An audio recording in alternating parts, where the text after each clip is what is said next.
Washington merkezli Uygur İnsan Hakları Projesi ve Orta Asya İşleri Derneği ortaklaşa 24 Haziran'da yeni bir rapor yayınladı ve Çin rejiminin Uygurlara zulmetme uygulamasının yurt dışına yayıldığını kaydetti.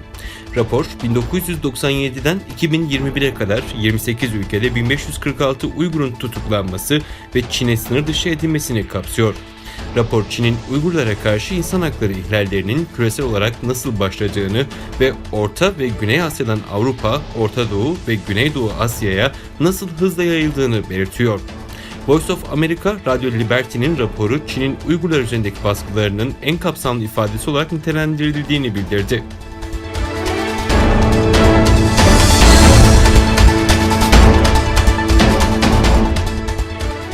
ABD Senatosu Dış İlişkiler Komitesi, Doğu Türkistan'da zorla çalıştırma yoluyla üretilen ürünlerin ABD pazarına girmemesini sağlamak için 24 Haziran Perşembe günü bir yasa tasarısını onayladı.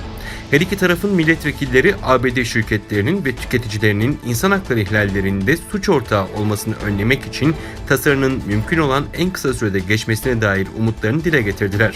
Senato Dışişleri Komisyonu Perşembe öğleden sonra Cumhuriyetçi Senatör Rubio ve Demokrat Senatör Jeff Merkley tarafından sunulan Uygur zorunlu çalıştırmasını önleme yasası sözlü oylamayı kabul etti. Bu tasarı Senato'daki her iki partinin üyelerinden yüksek destek aldı.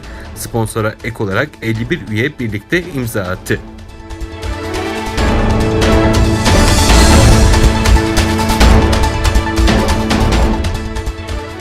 Fransız Kalem Derneği esaret altındaki Doğu Türkistan'ın önde gelen Uygur şairlerinden Çimengül Avut'a 2021 Uluslararası Cesaret Ödülünü verdi. Avrupa Uygur Enstitüsü Başkanı Dilnur Reyhan Facebook'ta yaptığı açıklamada Fransız Kalem Derneği'nin Çimengül Avut'un şiirlerinin Uygurlara Bakın dergisinin 3. sayısında yayımlanan Fransızca tercümesine dayandığını söyledi. Ödülü Avrupa Uygur Enstitüsü Başkanı Dilnur Reyhan Çimengül Avut adına teslim alacak. Kaşgar Uygur Yayın Evi'nin editörü Çimengül Avut, Temmuz 2018'de yayın evinin diğer 12 meslektaşıyla birlikte gözaltına alınmıştı.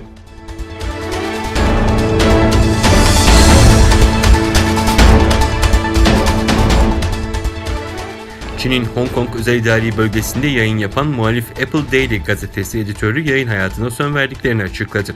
26 yıllık gazetenin son baskısı yayımlandı. Ulusal Güvenlik Yasası kapsamında Apple Daily gazetesinin editörü ve 4 yöneticisi dış güçlerle gizli anlaşma yapmak suçlamasıyla 17 Haziran'da gözaltına alınmıştı.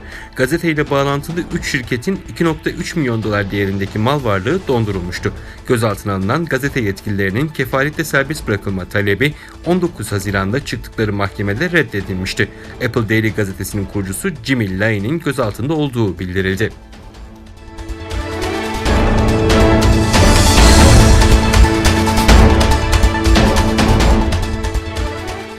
İsveç Mahkemesi 22 Haziran'da Huawei'nin temiz başvurusu lehinde karar vererek Huawei'ye karşı yasaklama kararına devam edeceğini açıkladı. Reuters'ın bildirdiğine göre Salı günü bir İsveç Mahkemesi Huawei'nin temiz başvurusu lehinde karar vererek Huawei 5G cihazlarının İsveç'te satışını yasakladı. Bununla Çinli şirketin Avrupa pazarına dönme umutları suya düştü.